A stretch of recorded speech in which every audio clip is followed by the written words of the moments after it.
Hello, my name is Elise Johnson, and welcome to Adventures in the Archives. This is a webinar series honoring the social welfare, social justice, and social work history of Los Angeles. I am a volunteer with the organization called California Social Welfare Archives, where we preserve the social welfare history of California.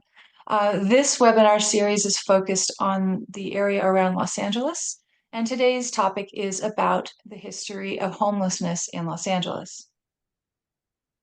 Today's title is The Origins of Homelessness in Los Angeles, Early Social Work's Missed Opportunities, and a celebration of social workers who have advocated for the unhoused. About me, my name is Elise Johnson. I am a volunteer with the California Social Welfare Archives. I'm a clinical social worker. Um, and one of my favorite things to do is to read through the archives at USC libraries to study the history of our profession in Los Angeles. Why? Well, I'm a Los Angeles native and I've worked in LA throughout my entire career, doing a variety of things, community outpatient mental health. I worked at DCFS early in my career. And before I got my MSW, and throughout the time that I was pursuing my MSW, I was a case manager at three different social service organizations serving the unhoused right here in LA. I'm currently an MSW lecturer. We talk about a lot, of course, about homelessness and acute poverty here in Los Angeles. And my primary job, though, is as a clinical social worker in an emergency department where I work with the unhoused every single day. If you're interested in continuing a conversation with me about this topic, this is my email here. I'll show it again at the end. And I also have an account on Twitter or X. So reach out to me, and I'd love to talk to you about this topic further. I start with this quote. It says, there is an old adage, he who forgets history is condemned to repeat it. What is missing in that phrase is that there are people who are in charge of keeping your history and they can make you forget it. They can keep it from you, and then you're doomed to repeat something they want you to repeat. This is actually a quote from a podcast talking about jazz and how history is recorded musically, but it absolutely applies to our profession as well. Social work has not done a good job of passing on its authentic history. It's passed on instead a whitewashed version so that students today and new social workers don't have a thorough context about our profession. So this video series is called Adventures in the Archives.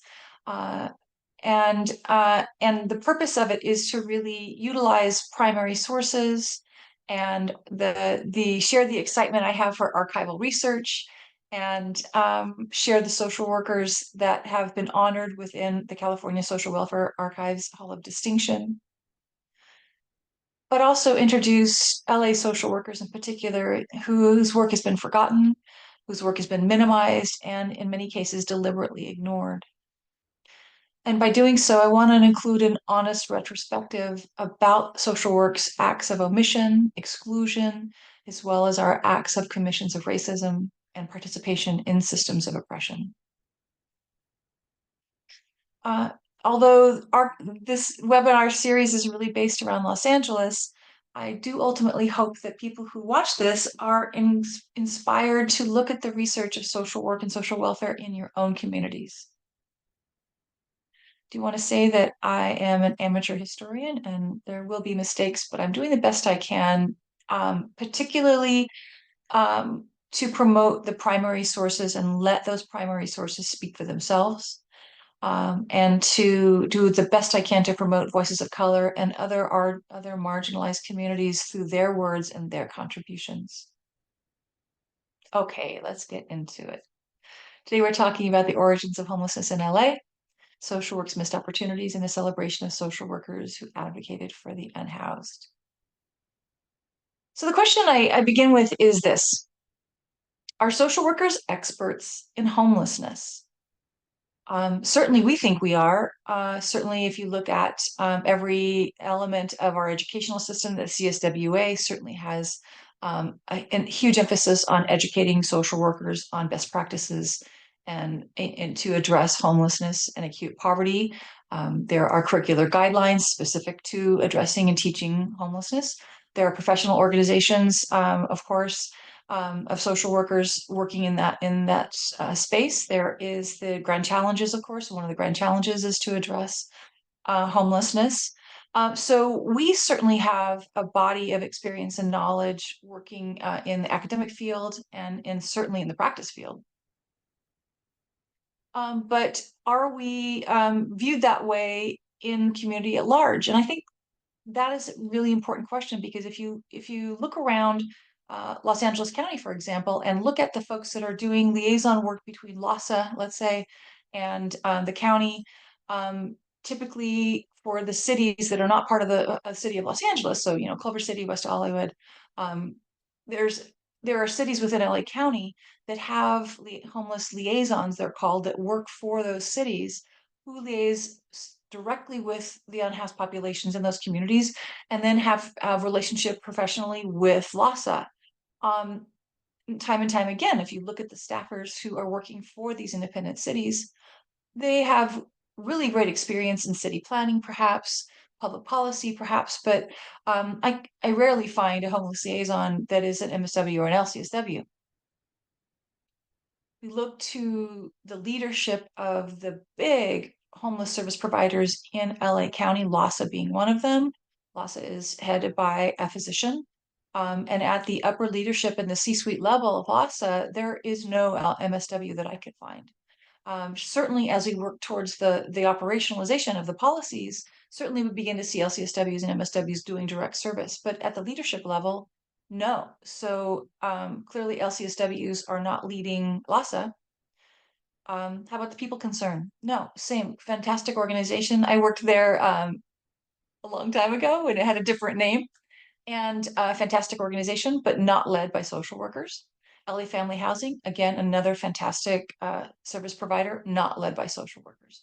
In fact, the only major service provider that I can find in LA County that does services to the unhoused is PATH. PATH's CEO is an LCSW. So what does that tell us? It tells us that, generally speaking, when we're looking at putting decision makers that have enormous impact to the unhoused, social workers typically are not turned to for expertise. Do we exist? Do social workers exist who have both a combination of clinical skill and mental health skill? Yep. And have the ability to do analytical work at the policy level and implementation science? Do those folks exist? Yeah, a great example of that is Benjamin Henwood at USC. And he is a mental health specialist, an LCSW, PhD. His expertise is in serious mental illness, and he's an expert in housing first, which is the preeminent intervention model that is supported by data all around the world. Um, so yeah, we exist, but is he a voice that you see on the screen? Is he well known in the community? Is he discussed it on Nextdoor platform talking about? No, he's relatively unknown in the regular community. But if you look at who are the people that are really seen in the media and have interviewed quite frequently, or even advanced to work in the board of directors at LAHSA. Um, One example is Andy Bales. Andy Bales recently retired as the CEO of the Union Rescue Mission in Skid Row. Reverend Bales is a compassionate is a compassionate person. He's retired now, but he as a CEO, he led with his positionality as a Christian reverend. Does he have an educational background of social work or policy or social services prior to leading the Union Rescue Mission? It doesn't appear to be the case. At least it's not advertised if he does. But yet, despite no training, no education, no experience with the homeless population, he's really perceived as an expert in this field. So I guess to answer my own question, if we're asking ourselves, do social workers, are we experts in the community of homelessness? We're not perceived that way by the general public. We're not perceived that way in City Hall or at the county supervisor's level. we're generally not perceived as experts in homelessness, yet thousands of us are providing direct service to the unhoused every single day. How did this disconnect happen? Well, let's think about it. To do so, we're going to have to go back in time, way, way, way back in time, several thousand years, to the original people of Los Angeles to talk about how homelessness is dealt with over time with the native population here in Los Angeles, before it was called Los Angeles, of course. And it was populated by several indigenous nations and affiliated communities and villages here. Here is a general, rather overview of LA County, generally speaking, but it extends north, east, and south. This is the Tongva Nation. And you'll see that the forefront is not freeways as so much. The forefront of what you see are the water sources and the many, many villages here in what we would now describe as the greater Los Angeles County area. The Tongva existed here for thousands and thousands of years. And so I think it's, when I'm teaching students and when I'm onboarding new social workers, I always center this beginning conversation about any kind of either psychosocial problem or psychiatric issue, in this case, acute poverty of homelessness. And we begin with the native populations. And um, why is that? Because there is an assumption that we take when we are addressing any kind of psychological or social problem. This perception that there has been one way of intervention that's happened forever, and there can be no deviation from that. And we begin with the native population to say, well, really, let's take a look at how this particular problem, in this case, homelessness, how this social problem was addressed by the native population, and then watch how that may or may not change over time. We'll find out. So what do we know about the way in which what we describe today as homelessness was addressed by Native Californians? If you are interested in this topic, there are three sources down here below that really talk in particular about the social constructs of the natives here in Los Angeles, the Tongva. But generally speaking, the idea of homelessness is not defined in the same way that we always describe it today. But it's important to know that there might be migration issues, for example, and the way societies are structured were entirely different than we have here in the contemporary times, and certainly after colonization. But this idea of how what to do about acute poverty, what to do if there is a member of a community that does not comply with the agreed upon behavior or structures of that particular society. There were societies that were robust and structured and well established for thousands and thousands of years. What do we know about homelessness? Specifically, we may not have that kind of data because it's not defined in the same way that we define it now. But what we do know is that the methodology to intervene when a member of a community does not comply with agreed upon set of social norms, there were consequences. What those consequences don't look like in this time is this idea of corporal punishment, for example. We don't see physical child abuse or corporal punishment, any evidence of that. We don't see any evidence of this concept of incarceration, this idea of jails, of physically arresting someone and holding them physically incarcerated as a consequence. And we see no evidence of the practices of human enslavement at all in the native populations. So again, my intention is to center our understanding about what's always been done to intervene with the homelessness does not look like what it looks like now. The way migrant folks were welcomed in communities, it may not be as defined as clearly as certainly we know about incarceration in native populations, but the assumption that we've been doing things a certain way correctly over time looks very different after colonization. So in Spain, of course, if you were studying California history as a fourth grader in California growing up here, you remember that the Spaniards, in collaboration with the Catholic Church, colonized California, and certainly the area that we call the Pueblo was founded in 1781 by Spain. And this idea of this collaboration between the Spanish army and the Catholic Church they imported their perceptions about social problems in general, and of course what to do about any sorts of those social problems. And their solution, a colonizing solution, was centered around a carceral approach, a physical and violent carceral approach to establish social control. So we start to see what we know now is the resulting genocide of thousands and thousands of Native Californians, and punishment for noncompliance to colonization was physical, including torture, the establishment of jails for the first time, and the establishment of human enslavement. So what does this have to do with homelessness today and the social work response? Well, because time and time again, this idea of what to do when someone deviates from expected norms in society, the go-to immediate response tends to be incarceration and physical punishment. And that is absolutely the case when we look at even today, what to do about the unhoused. One of the go-to tools that we turn to in American society is to incarcerate the acutely poor.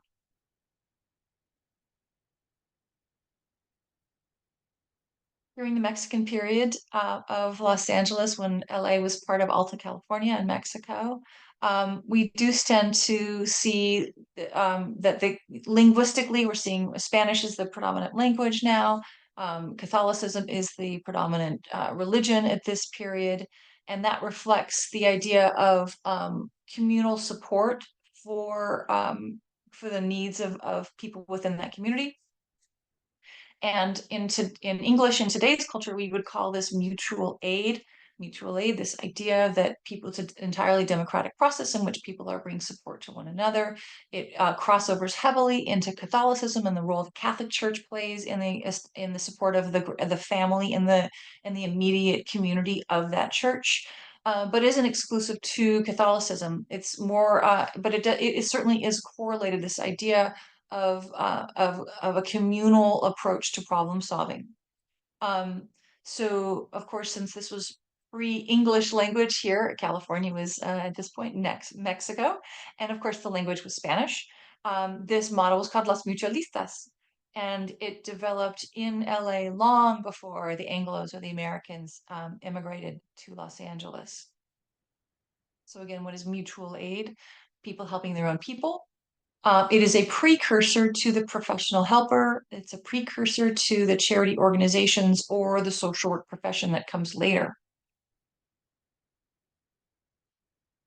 This particular kind of Las Mutualistas in the Southwest began to really grow and work in parallel to some of the social services that were beginning to develop with white Protestant Americans here as they moved into and demographically became the predominant demographic here in Los Angeles and the Southwest. And we see this model, though, of these mutual aid models becoming the precursor or a critical incubator of community leadership, of civil rights, and of labor rights activism all throughout the Southwest, so Texas, Arizona, and California. And in Los Angeles, in particular, we see that these are the roots of political action groups, specifically in culture-specific organizing groups throughout the 20th century, coming really to its peak in the 1970s in the Chicano movement here in LA.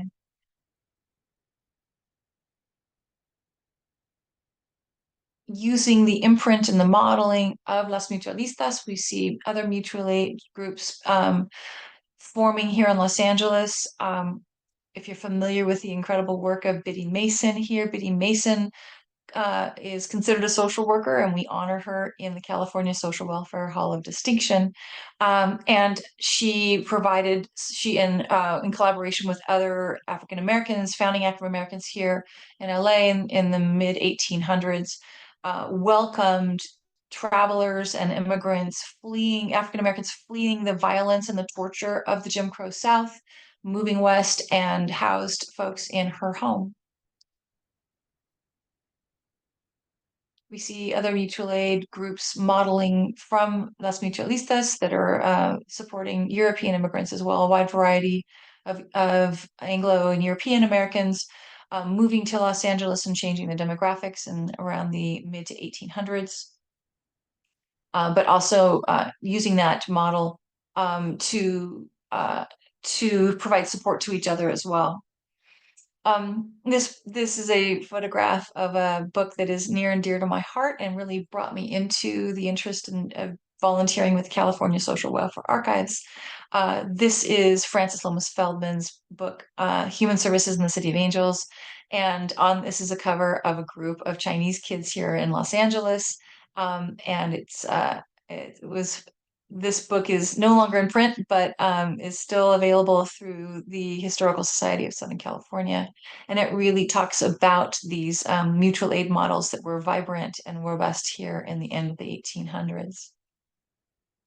Um, Another example of that were the Chinese mutual aid organizations. These were, again, Chinese community was entirely physically marginalized into what was then Chinatown. Because of real estate covenants and the inability for them to live anyplace else, they were segregated into this area.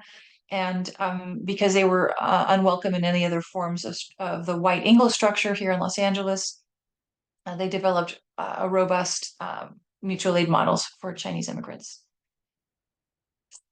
They were so successful as mutual aid supports to each other. The LA Times often characterized them, and law enforcement characterized them as gangs. We also see the same model from the Jewish community. The history of Jewish folks in Los Angeles is incredible and probably an entire talk on its own. But Jewish folks immigrated to Los Angeles during the Mexican era initially because LA did not have a history of anti-Semitism. And so there was a robust and developed Jewish community at about the same time that in 1850, when LA became a city and California became part of the state of the United States of America. So by that time, there was a well-established Jewish community providing mutual aid to each other, which actually evolved uniquely. So in 1870, the Los Angeles Jewish community of the Ladies Hebrew Benevolent Society opened an organization to women in Los Angeles from all incomes, regardless of faith. And it was indeed the first social service organization in Los Angeles. That organization still exists. It's called Jewish Family Service of Los Angeles. So I begin this talk with the Tongva. We move into Spanish colonization and the social norms of the Spaniards and Catholic Church, then through the Mexican era. And then we start talking about the development of the social work of our profession of social workers, our chosen foremothers. And there's a deliberacy to this timeline because it's so important that we think about what existed before the arrival of white Protestant wealthy white women. Jane Addams and Mary Richmond are famous in social work. Every single textbook you have from your grad school days begins the first chapter honoring these two women, often ignoring the prior histories of the Native communities that led up to that, as though the clock in our profession began at this time. And not to take anything away from Jane Addams and Mary Richmond, but their response to and the development of their activities really was a response to their time, their people, where they lived geographically, and that was not Los Angeles. Jane Addams, if you may recall from your grad school days, is one of the most famous social workers ever. She was based out of Chicago. She was most famous from around the 1890s to the 1940s, and she was actually world famous. She ended up winning a Nobel Peace Prize. But she's most famous for this model called the settlement house model that was built in Chicago. The idea, when we think about clinically, this idea of problem conceptualization, her problem conceptualization was really a social policy model. Um, the idea was that she borrowed from an idea in the UK. The idea was wealthy, white, college-educated young people would move into this neighborhood of made up largely of European immigrants, but also African Americans who were fleeing the violence and the genocide of the Jim Crow South. Um, the idea, though, was to intervene to European white immigrants with the intention to Americanize them, to selectively look at heteronormative families and that would eventually be Americanized. Um, so it evolved. I guess Jane Addams is really known for evolving more into macro social work and for her public health efforts. Um, And so certainly we have, the issue of settlement houses in Los Angeles is another talk I can give, but this model didn't have the same kind of sustainability compared to the next social work that we have, Mary Richmond. Now, you may not remember her. She doesn't have the same fame that Jane Addams does, but in terms of the kind of work that you do as a social worker, really is based much more on what Mary Richmond developed. She was also famous at about the same time. Her location was actually in the East Coast. So we're talking 1890s and 1940s, in New York City, in the Northeast area, so Baltimore, New York City. Um, her model was not so much the settlement house. Her model developed to do in what we would call home visits. Um, but what was unique about the volunteers and the workers, they were not moving into impoverished neighborhoods like Jane Addams was doing. No, no, no. The staff were very wealthy white women of the Gilded Age. They were married to, or they were the daughters or daughter-in-laws of the very powerful, wealthy men of the Gilded Age in the late 1800s that had enormous wealth and who had staff to raise their kids and do their laundry. They were college educated and but were genuinely and authentically concerned about poverty and this idea of Americanization of also with white European immigrants. So this idea that white wealthy Protestant women wanted to do work, and actually Mary Richmond wrote the textbooks on how to actually do the social work that we have described now. Her model actually was rather prescriptive and diagnostic in its approach, and it evolved in what we would now describe as clinical social work. So private practice, community mental health work, psychiatric and clinical social work, and hospital-based clinical social work. Turning our attention back again to Los Angeles, this time period in which Jane Addams and Mary Richmond were doing their thing in Chicago and back in the East Coast was an incredible boon time of Los Angeles. After LA became a city and California became a state in 1850, we saw an enormous effort made by the boosters here in Los Angeles to attract people to move to Los Angeles, but not just anyone.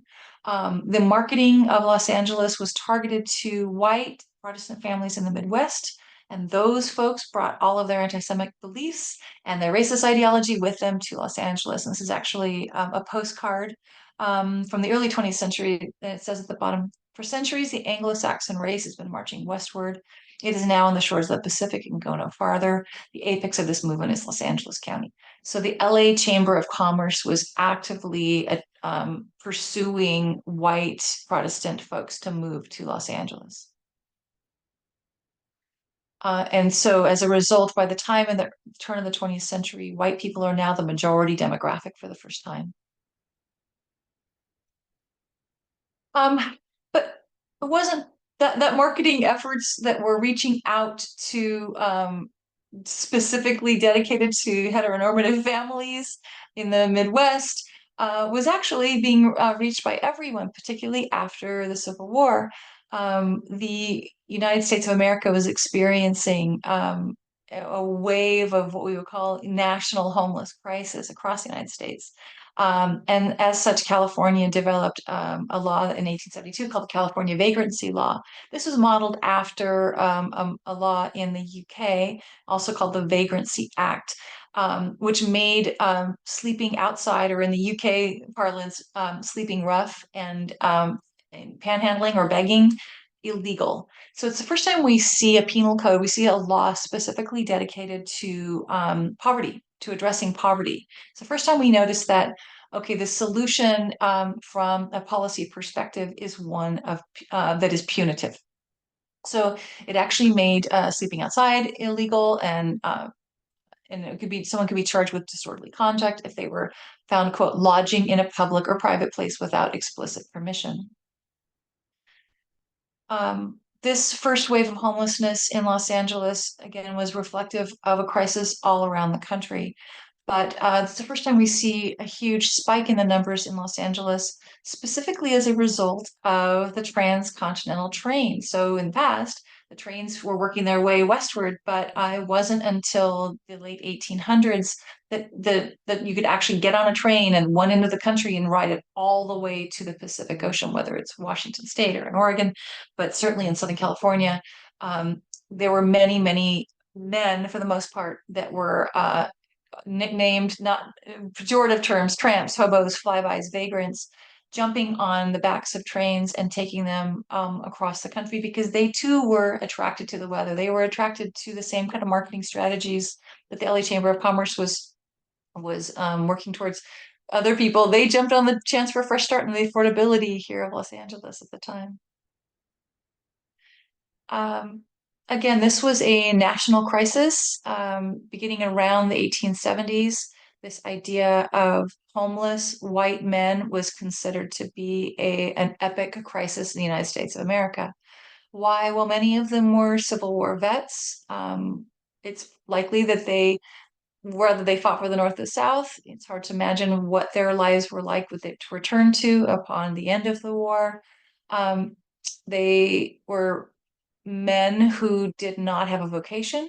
They didn't get married, and as a result, they weren't contributing to the Protestant work ethic model that was the expectation of the day. So they were not religious, they're not procreating, and they may not have been sober. They may be suffering from PTSD. Um, this was considered vice and a genuine national crisis. They weren't, they were considered a threat to the status quo and this idealized version of what white society was supposed to be: home, church, industry, and fatherhood.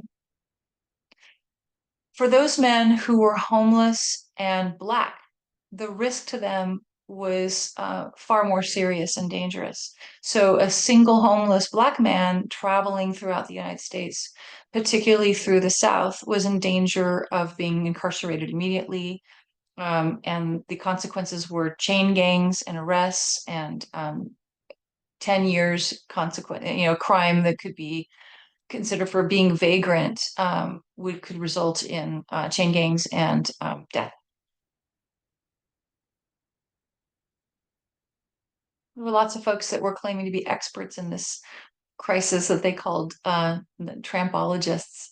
They were typically did not see the population positively at all because they saw them as being non-compliant to the Protestant Christian work ethic model.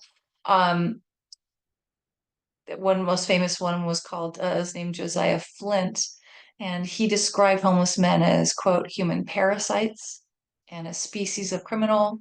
He says the evils in low life are contagious and need to be treated scientifically. They must be quarantined and prevented from spreading. His solution to this crisis was incarceration and hard labor. I mentioned Flint because he was heavily read by the two newspapers of the day, LA Times, and was eventually the Herald Examiner, and had enormous, so he was quoted frequently in the LA Times here. But people came. People came to Los Angeles. They got off the trains in an area we call Skid Row. And Skid Row was where Union Station now is, where Chinatown used to be in Union, meaning all of the trains are unified into one location. But for many, many years, there was disputes between the different train companies about, and they did not share the same tracks. Indeed, they landed in different locations that they owned throughout the greater downtown Los Angeles area. So trains were the terminus of the train stations were in a variety of locations and during back in the day. And so men would get off the train. So, but there was one epicenter of where they would hang out. And that was officially known or unofficially known as Hobo Corner. And that was on the corner of First Street and Los Angeles. And this is a photograph of the so-called Hobo Corner in 1910. It was photographed from the same point of view recently. You can kind of see over the shoulder of this one building here is City Hall. This is First Street and Los Angeles Street today.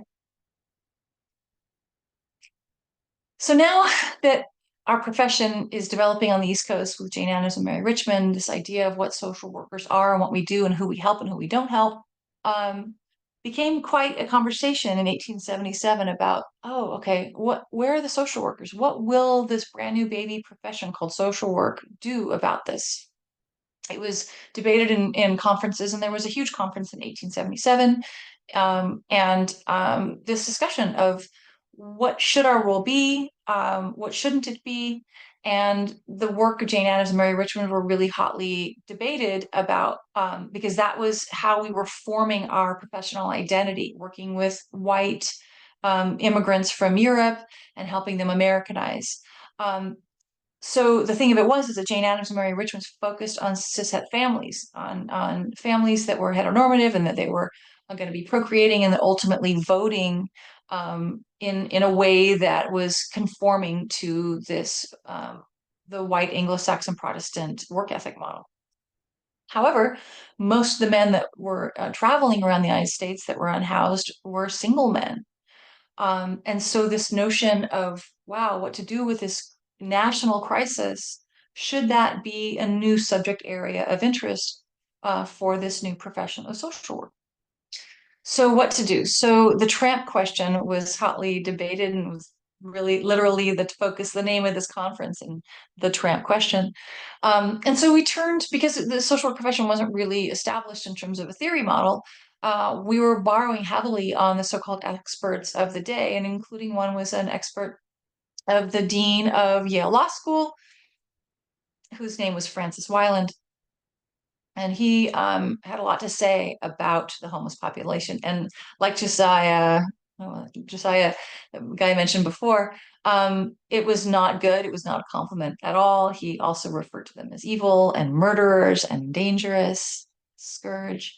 And so by characterizing homeless men as evil and murderers, this was terrifying to this new professional white middle class Protestant Christian social work women that who, when you think about their proximity to power, their proximity to power as white women happened because, again, they were literally related to these white men of power. So their behavior and conduct out in society needed to reflect the class that they were in. Also, this idea of chastity and the role that women played in society at this day was about what's called this idea of respectability politics, that women even could not be seen in the same room as even a man of their class for any period of time without generating suspicions about her chastity and her value as a woman, as a good reputation, a woman with a good reputation.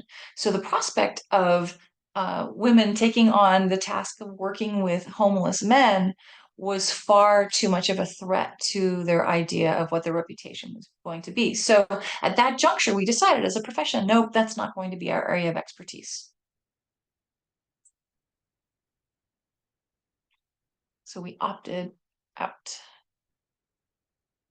Okay, so the problem didn't go away. What are we going to do as a society? What's this country going to do?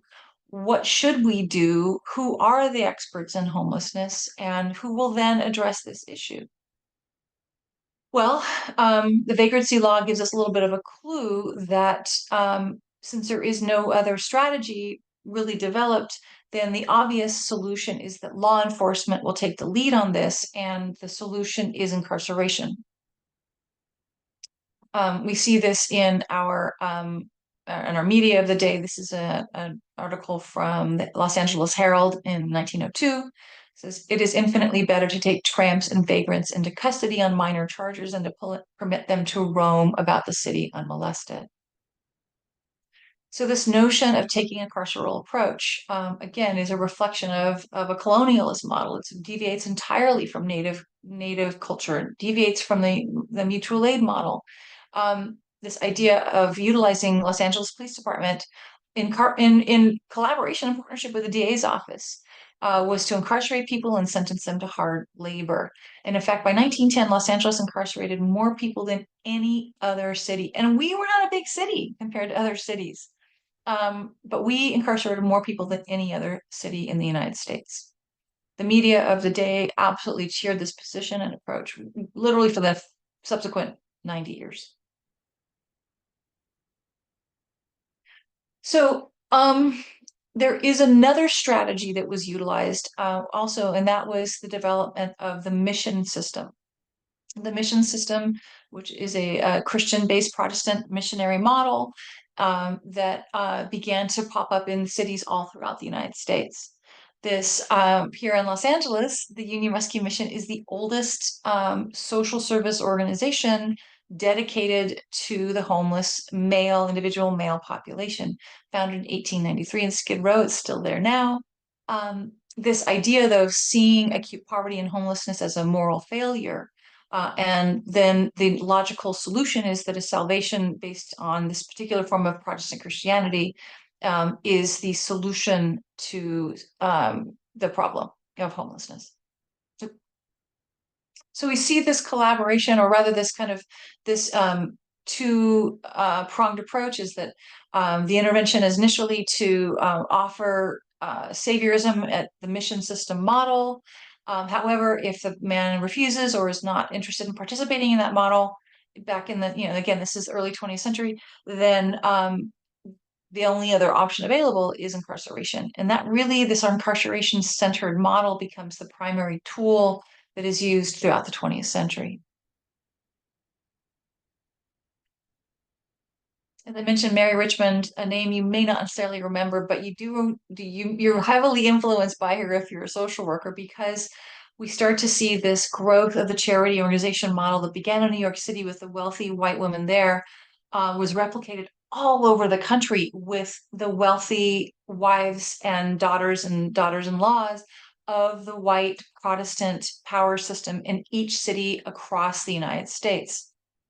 This was evolved into this model called the charity organization model, in which wealthy white women would develop charitable entities, and then decide who would be included to receive services and who would not be who would be excluded from those services. This model became known as the associated charities model, meaning these are different charity organizations who got together and would kind of share best practice models. This model actually eventually turned into what we now call the United Way. So again, civic leaders, the wives of these civic leaders, the leaders of these cities, are not necessarily trained social workers. They don't have a degree to go get, but they're often college educated. Again, they are in social proximity to white Protestant businessmen. There is in Los Angeles this unique relationship with Jewish charity organizations, because Jewish charity organizations pre-existed the white Protestant models, Christian Protestant models. So we do see this collaboration in the early 20th century into the mid 20th century of Jewish charity groups. But this model eventually evolves into what we would now describe as social work. So I mentioned that one of my favorite things to do is dig through archives and libraries and find the original source documents. And this is one of my favorite finds. This is a collection of reports produced by the Associated Charities in Los Angeles from the late 1800s into the early 1900s. So every year they would produce this, basically the Google of the organizations that were working here, their contact information, the services they provide, and what their budgets were. And this was published by the Associated Charities, again, which was funded by the wealthiest wealthy folks right here in Los Angeles. How do we know they were wealthy? Well, they had their own building. As you can see on the left here is a lithograph of the Associated Charities building around the turn of the 20th century on Main Street. It was eventually bulldozed to build City Hall. And this is just a couple of pictures of them. These are, so it was, if you were looking for a particular service and organization, you could find it listed here. These were the groups of people, and they would meet periodically and kind of compare notes. Again, their leadership was largely white Protestant women who were very wealthy here in Los Angeles. Again, the pictures on the picture on the upper left is the little pamphlet, but inside of them were actual photographs of clients received. And so just this idea of being able to include photographs in a mass distributed publication is pretty extraordinary for the day. That was a very expensive thing to do, to mass publish photographs within a report. So these were very well funded endeavors. Here's just a couple more pictures that we see. The key to this is that these charity organizations decided who was eligible for their services and who was not.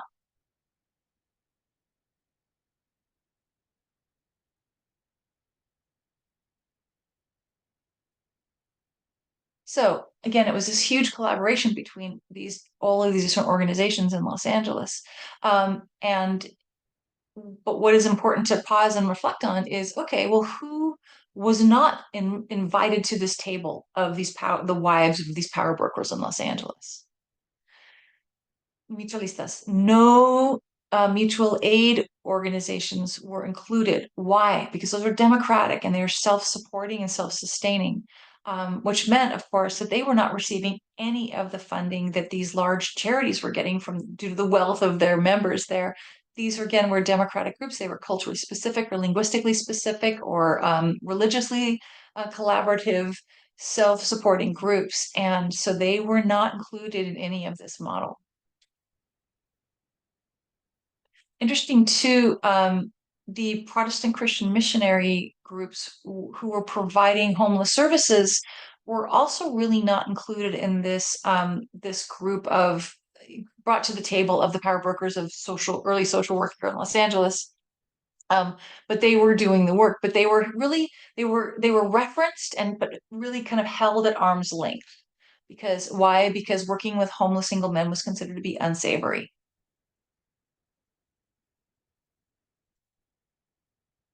Inside one of these is a page that actually encapsulates all that these really summarizes the point of view that Associated Charities and these charitable entities had about working with single men adults. It says the tramp element is one that's difficult to solve.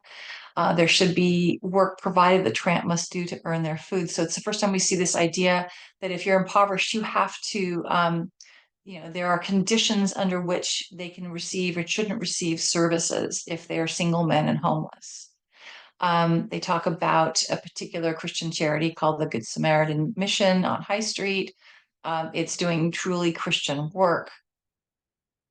Followed immediately in the next paragraph that says that should they not be working in collaboration and compliant with what the mission is asking them to do, the chief of the police and his assistants have rendered reliable services to this organization. We don't see any of this sort of language in any of the other summaries of the service provision for heteronormative immigrant families or even homeless families in any of the Associated Charities work. And so we begin to see this distinction between what social work does and doesn't do. And because we have really aligned ourselves with the kinds of work that Jane Addams and Mary Richmond are doing, again, working with white immigrant families, then versus single men, we see how we operationalize this idea of assessments and who is worthy of our services and what kind of services they can receive. One example of that is a, a summary of work. This is a report from 1925. Comes from the California Social Welfare Archives. And it summarizes really, it's called Social Work with Families in Los Angeles. It's really dedicated to working specifically about homeless families in Los Angeles. And they talk about the causal factors, and we start to see the descriptors of homeless people, homeless families versus homeless single men. We don't see them characterized with the same kind of evil, horrible, scum of the gutters kinds of language that we see with adult men.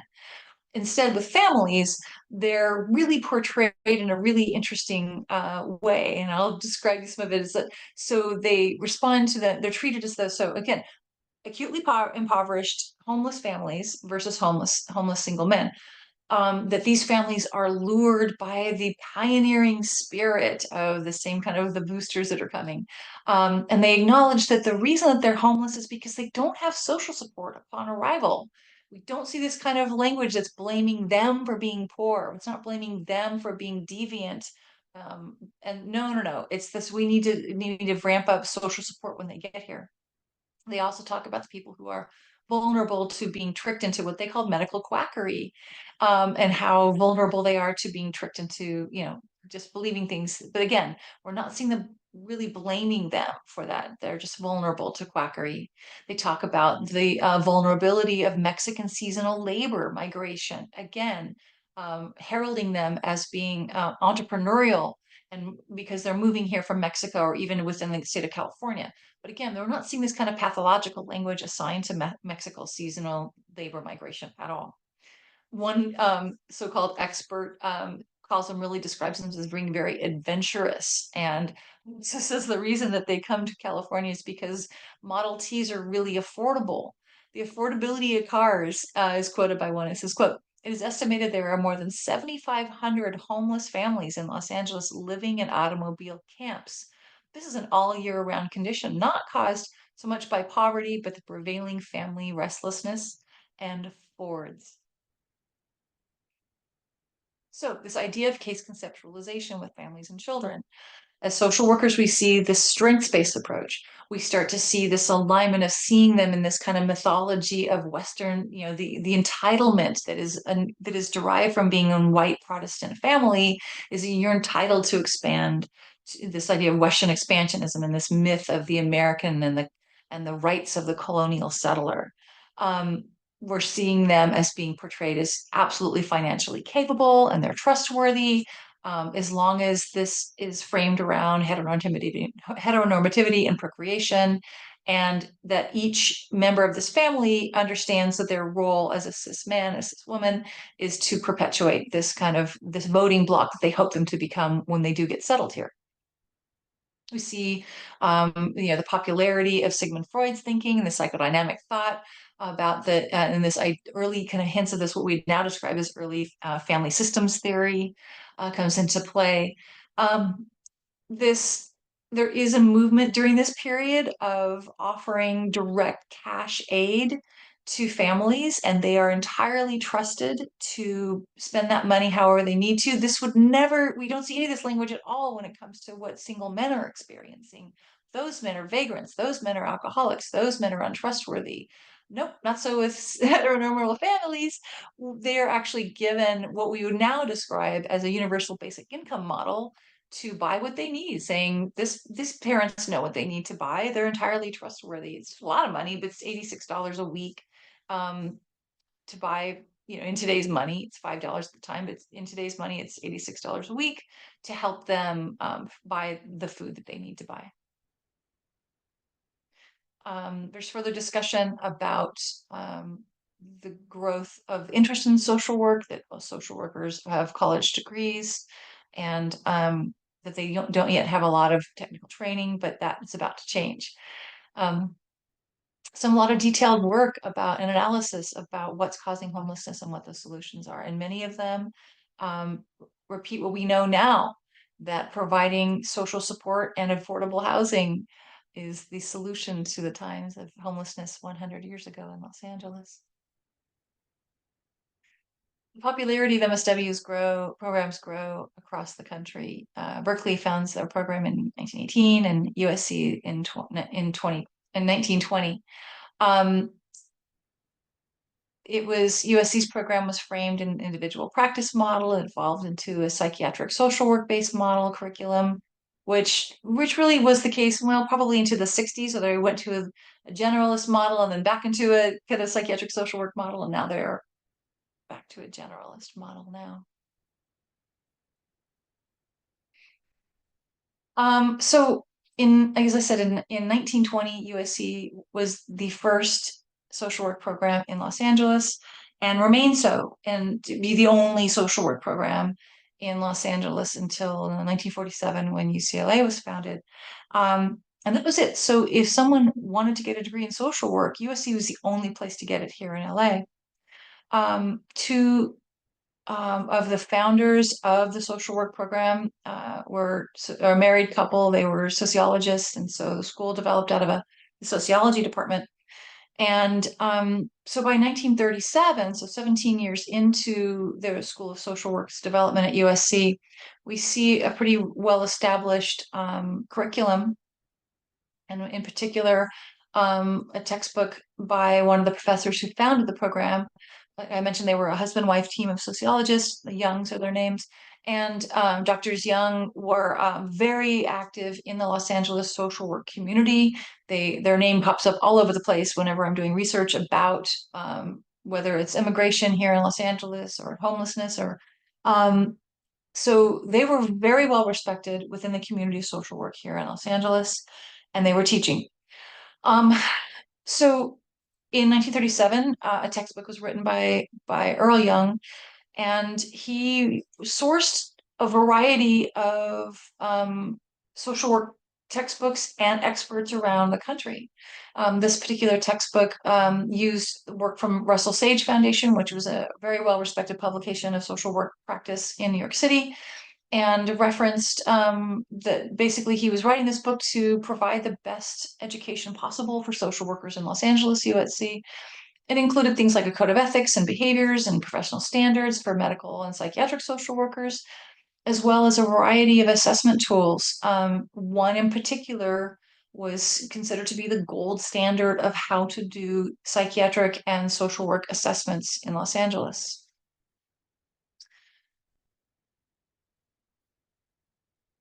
I mentioned that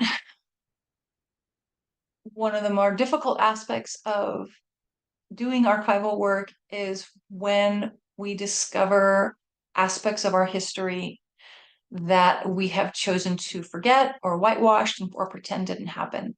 Um, and it's so important that when we do find things that we certainly wouldn't practice today, it's important that we tell the truth about this history.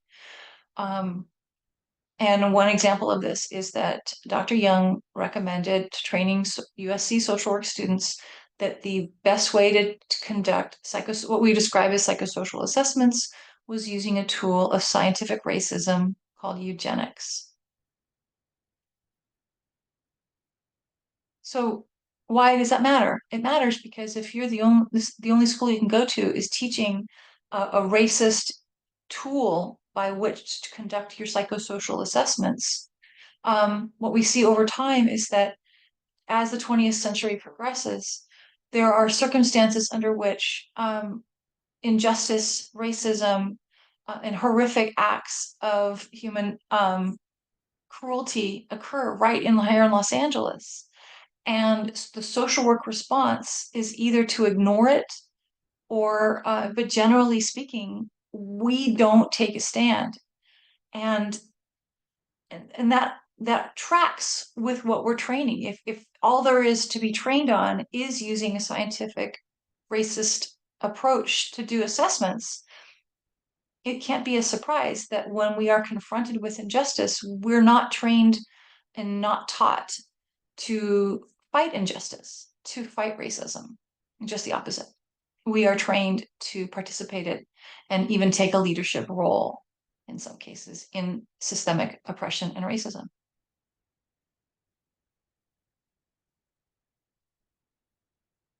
Um, there were several tests and just in that we could that are other conversations about tests that we could have risen to alleviate oppression and systemic racism that we didn't participate in. But keeping in line with the topic of today's talk, we'll talk about one element during the Great Depression, which is social work's response to homelessness during the Great Depression.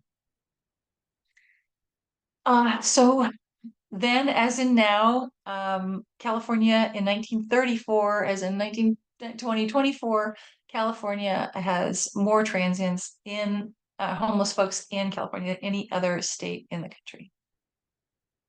That same Chamber of Commerce that was had that postcard recruiting people from the Midwest um, was now hanging up signs saying "Jobless men keep going." In Los Angeles, we see then, as in now, homeless encampments in Skid Row. This is actually an area near, kind of right along Alameda, like 6th and Alameda, between the Arts District and Skid Row. These are shanties, as they were called. This is a photograph of a man who's built his car and he sleeps in his car. Another shack, hand-built homeless encampment. So what do we do? Well, Great Depression meant enormous amount of job layoffs and poverty. So there were government jobs available to do essentially what we would now describe as case management or direct services in a Medi-Cal office, for example, or DPSS kinds of level of work. May or may not have a college degree. That was called relief. So cash aid that we now just call cash aid or Medi-Cal, or that will be called relief.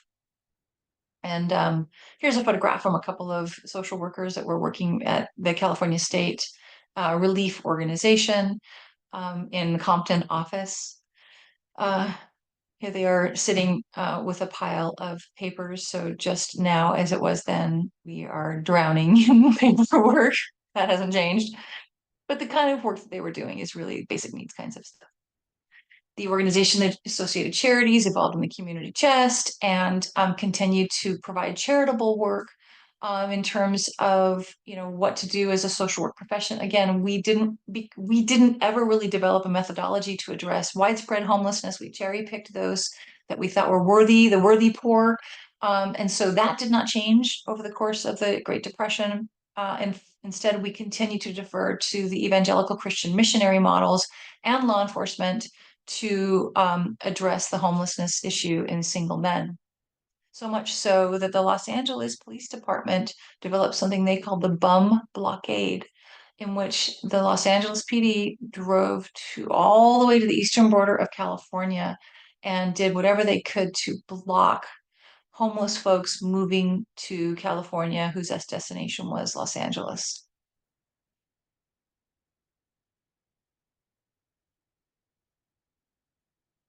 They were describing themselves as a border patrol, and they would go into communities that had their own law enforcement and really just take over this idea of blocking people that they determined were undesirable and blocking them from moving farther westward into Los Angeles.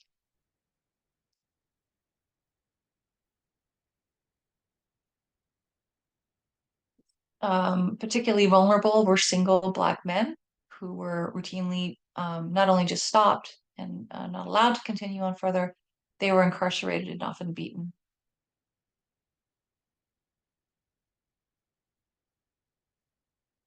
This was a crisis of epic proportions in that during this era, there was this environmental catastrophe called the Dust Bowl in Oklahoma and northern Texas, in which, due to poor farming strategies, when a drought came, entire plain states were covered in dust, and these huge dust storms were making it inhospitable to live in some of these cities, and so families were moving out west to try to get jobs out here. The nickname for these folks was Okies. It was an insult.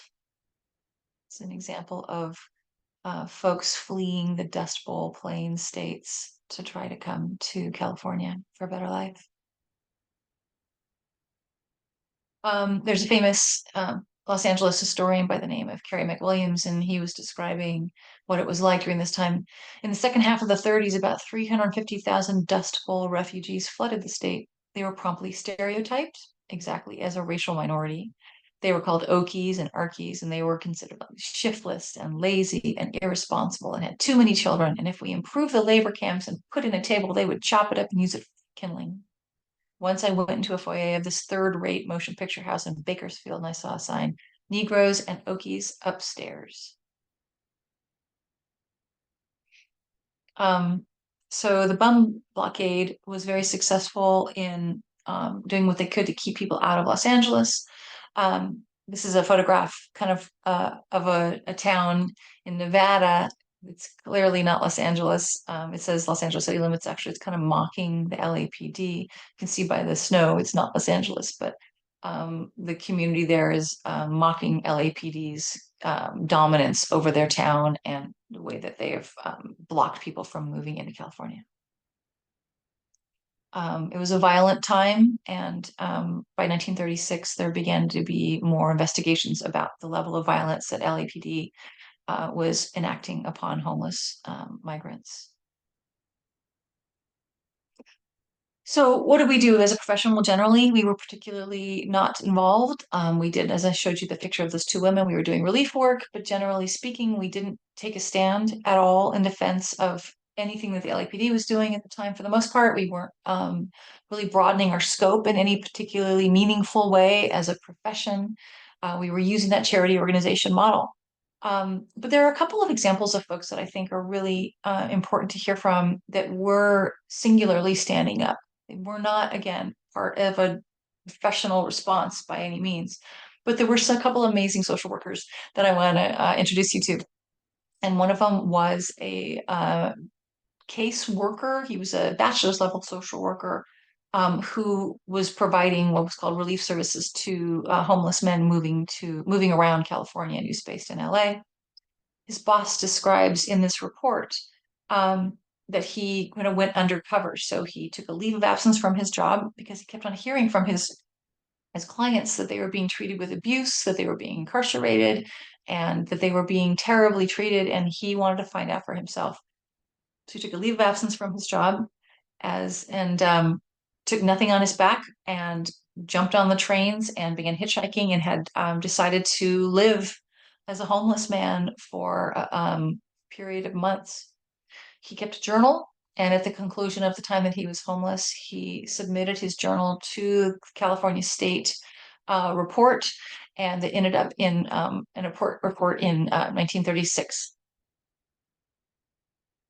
His name was Herbert McCanlees. He called himself the undercover social work. He lived on the rails, and he, as I mentioned, he documented the atrocious behavior. And this is an image from the report that was included that included his journal information.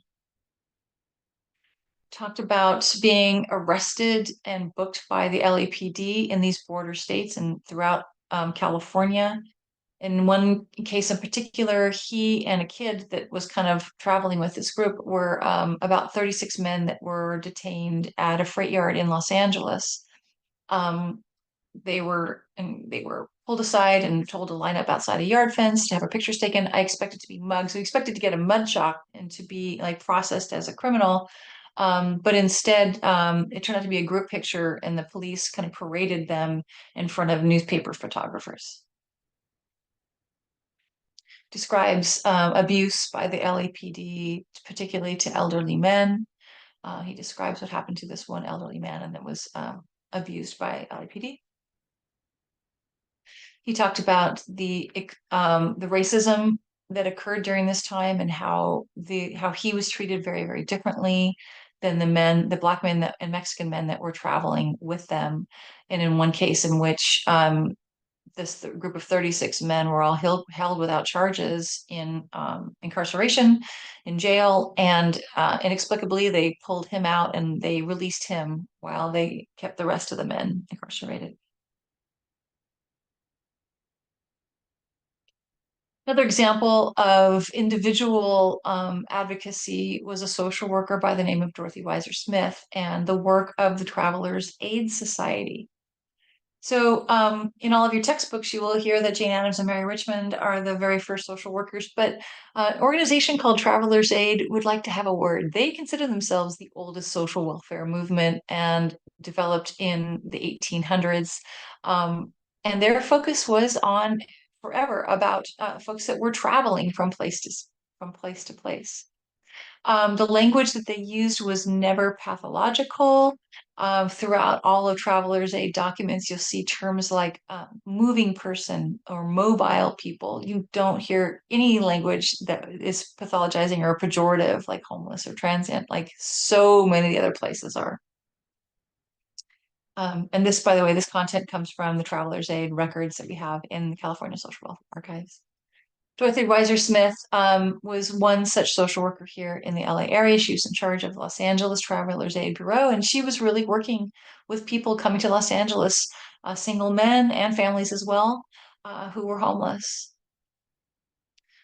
She spoke up constantly and loudly wherever she could about the abuse that the Los Angeles Police Department was inflicting upon particularly homeless men of color.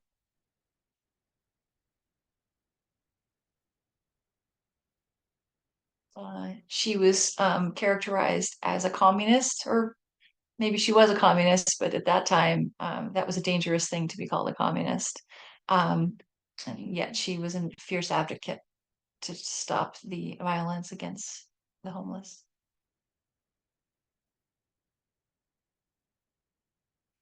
So we're going to leave it here at about, the mid of the Great Depression, um, because I wanted to clarify that we really did set our role in stone. And so when we ask, looping back to the original question that I posed at the beginning of the talk, is are we experts in homelessness? And I would say that um, most people don't think that we are in society. Most consider ourselves to be, even though we're doing frontline work, we don't have a long history of advocating for the homeless as a profession.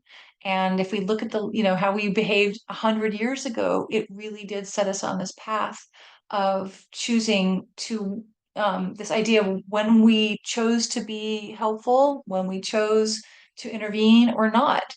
um, are we turning to the expertise of established experts like Dr. Henwood, or are we, turning to religious and people?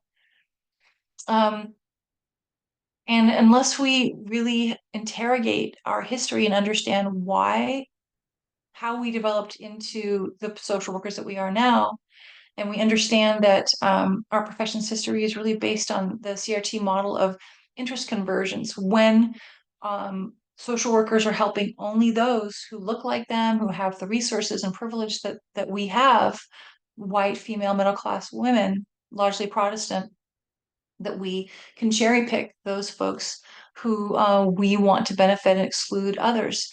This just perpetuated systems of oppression over the decades of the 20th century. And so, unless we're having an honest conversation about our role in developing these systems, we can't be surprised when we are treated with suspicion by our clients. Particularly communities of color and other marginalized communities. And then in the greater community, our expertise is entirely questioned by the power brokers that have the opportunity to change that. So, what do we do at this point? The question I pose to social workers working with the unhoused is, what can we do to change that? I don't have an answer, but I would love to hear from you. And I'd love to hear in particular from other social workers doing work with the unhoused. So please, if you're interested, leave a comment below, reach out to me if you'd like to. I'd love to continue the conversation. And if you're interested in other nerdy social work history topics, check out my other videos and consider joining the California Social Welfare Archives, where we love to have social workers up and down the state of California join us. Thank you so much.